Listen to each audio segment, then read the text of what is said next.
कभी बड़ी खबर, कभी तेज खबर, कभी ताजा खबर, कभी पहली खबर।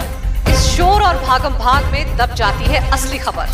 पहुंचता नहीं पूरा सच आप तक, लेकिन ये शुरुआत। उठाएगा हर हकीकत से पर्दा, लगेगी सच्चाई और भरोसे पर मुहर। एक बार फिर आपके हक के लिए बुलंद करेगा आवाज। रीवा से अनिल शर्मा। सबका सैनिक संघर्ष कमेटी के प्रदेश अध्यक्ष यज्ञ प्रताप सिंह कल अर्थनग्न होकर मुख्यमंत्री शिवराज सिंह चौहान को सैनिकों की मांगों को लेकर सौंपे गए ज्ञापन। पूर्व सैनिक यज्ञ प्रताप सिंह निरंतर सैनिकों की समस्याओं को लेकर लड़ाई लड़ता रहा हूं, चाहे सेना के अंदर रहते हुए सहायक सिस्टम को खत्म करना या फिर रिटायरमेंट होने के बाद में जिले के अंदर सैनिकों की समस्याओं को लेकर लगातार मैं सरकार से सैनिकों की समस्याओं के लिए रूबरू होता रहा। आपको बता दें कि यज्ञ प्रताप 2 बार मुख्यमंत्री शिवराज सिंह चौहान जी से मिल चुका है। जब पहली बार देश के अंदर भाजपा की सरकार आए और प्रधानमंत्री नरेंद्र मोदी दिल्ली लाल किला से आह्वान किया था कि ना मैं खाऊंगा और ना खाने दूंगा, इसी मोटिवेशन को देखते हुए सेना के अंदर कई जवानों ने सेना के अंदर हो रहे भ्रष्टाचार की आवाज उठाई थी। और हुआ क्या कि उन जवानों को अपनी नौकरी से हाथ धोना पड़ा और कई जवानों को काफी लड़ाई लड़नी पड़ी थी। जब पूर्व सैनिकों को सरकार की जरूरत थी तब सरकार में बैठे मुखिया सैनिकों की आवाज नहीं सुना। आज सरकार को पूर्व सैनिकों की जरूरत है, इसलिए हमारा इस्तेमाल किया जा रहा है। दिल्ली जंतर मंतर में 6 महीने से हमारे पूर्व सैनिक 1 रैंक 1 पेंशन, समान डिसेबिलिटी पेंशन इक्वल MSP, सहायक प्रथा को खत्म करने के लिए लड़ाई लड़ रहे हैं। केंद्र और राज्य दोनों जगह बीजेपी की सरकार है, लेकिन अभी तक किसी भी तरह से कोई प्रतिक्रिया सरकार के द्वारा नहीं दी गई। जबकि पूर्व सैनिकों के हिंदुस्तान के हर जिले के सांसद को लिखित में ज्ञापन सौंपा गया, राष्ट्रपति के नाम जिला कलेक्टर को ज्ञापन सौंपा गया है राष्ट्रपति के नाम, लेकिन अभी तक किसी भी तरह से कोई प्रक्रिया नहीं दी गई। यहाँ तक कि जिला कलेक्टर महोदय ने जिस तरह से आज ज्ञापन डाला है, उनके द्वारा अभी तक सैनिकों के बारे में कुछ बोला नहीं गया है और ना ही वह बाहर निकलकर ज्ञापन लेने तक आती है। मध्य प्रदेश के मुखिया शिवराज सिंह चौहान ने सैनिकों को के साथ क्या किया, सभी सैनिकों को ज्ञात है कि यही मुख्यमंत्री शिवराज सिंह चौहान मध्य प्रदेश के अंदर पुलिस कोटे में पूर्व सैनिकों का कोटा खत्म कर दिया। पटवारी भर्ती में भी सैनिकों को साथ में किस तरह से व्यवहार किया गया सभी जवानों को पता है। अब 3 महीने बाद चुनाव होने वाले हैं, इसलिए मुख्यमंत्री जी को पूर्व सैनिक याद आ रहे हैं। और हमारे पूर्व सैनिक कितने भोले होते हैं, पुरानी बात बुलाकर उनके साथ खड़े हो जाते हैं। लेकिन मैं अपने संगठन के सभी पदाधिकारियों से निवेदन करता हूं कि आप कोई भी मेरे साथ ना आए, मैं अकेला ही अपने सैनिकों की मांगों को लेकर मुख्यमंत्री शिवराज सिंह चौहान को कल ज्ञापन देने हैं। जय हिंद दोस्तों, मैं पूर्व सैनिक यज्ञ प्रताप सिंह, सबका सैनिक संघर्ष कमेटी प्रदेश अध्यक्ष।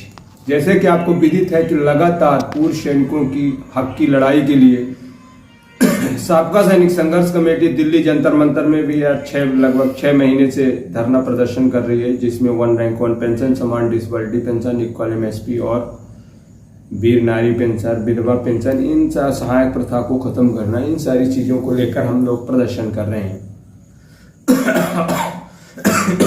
और इस प्रदर्शन के दौरान मेरी तबीयत थोड़ी खराब है, क्षमा चाहेंगे। इस प्रदर्शन के दौरान हमने सरकार के ऐसा कोई नुमाइंदा नहीं जिसको जानकारी न पहुंचाई हो, चाहे वो सांसद हो, चाहे वो विधायक हो, चाहे जिला कलेक्टर हो, चाहे तहसीलदार हो। इनके माध्यम से भारत देश के हर जिले के अंदर से ज्ञापन सौंपा गया था राष्ट्रपति के नाम पे। हिंदुस्तान का ऐसा कोई जिला नहीं है, यहां तक कि अंडमान निकोबार द्वीप समूह जैसे जगहों से भी ज्ञापन सौंपे गए थे।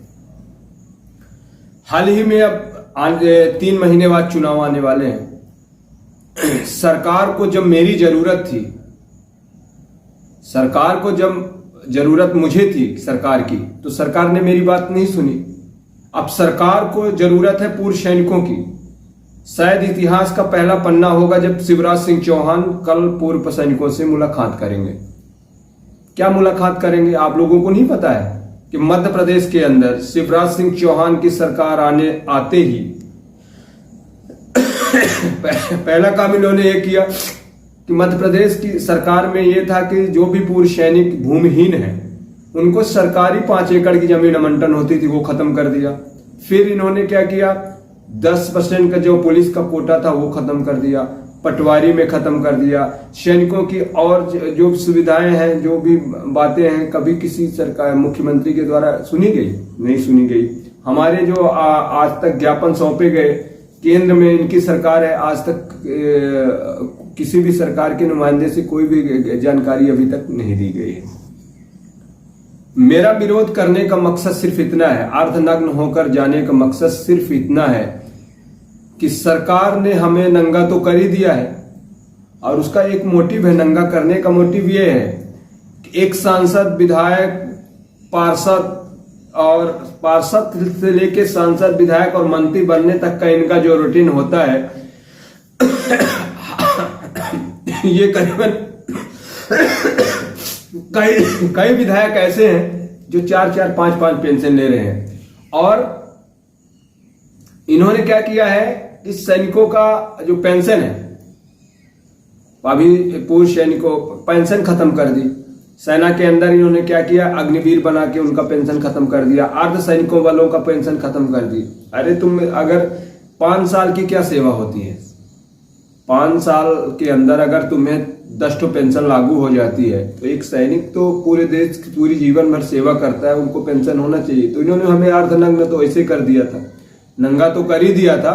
मैं तो फिर भी इनके साथ सामने अर्धनग्न होकर कल ज्ञापन सौंपूंगा और मेरा विरोध समझ लीजिए या मेरा अनुरोध समझ लीजिए मुख्यमंत्री को। ये बता, मैं 2 बार मुख्यमंत्री शिवराज सिंह चौहान से मिल चुका हूं। एक बार जब रीवा जिले में CSD कैंटीन की स्थापना कराना था उस वक्त मिला था, हालांकि कैंटीन के लिए उन्होंने सपोर्ट किया, कैंटीन स्थापित हुई। दूसरा जब ये 10% कोटा खत्म किया उस वक्त भी मैं मुख्यमंत्री शिवराज सिंह चौहान से मिला था। लेकिन जिस तरह से जवानों का लगातार आंदोलन चल रहा है, जिस तरह से जवान हितैषी सरकार ये मानी जाती है, तो फिर अभी तक सरकार को सुनाई क्यों नहीं दिया। तो इसी के उपलक्ष्य में, इसी के विरोध में कल मैं अर्धनग्न होकर मुख्यमंत्री शिवराज सिंह चौहान से मिलूंगा और अपने हाथ में, बाएं हाथ में मेरे काली पट्टी बंधी रहेगी जो मेरा विरोध का प्रतीक होगा। जय हिंद, जय भारत।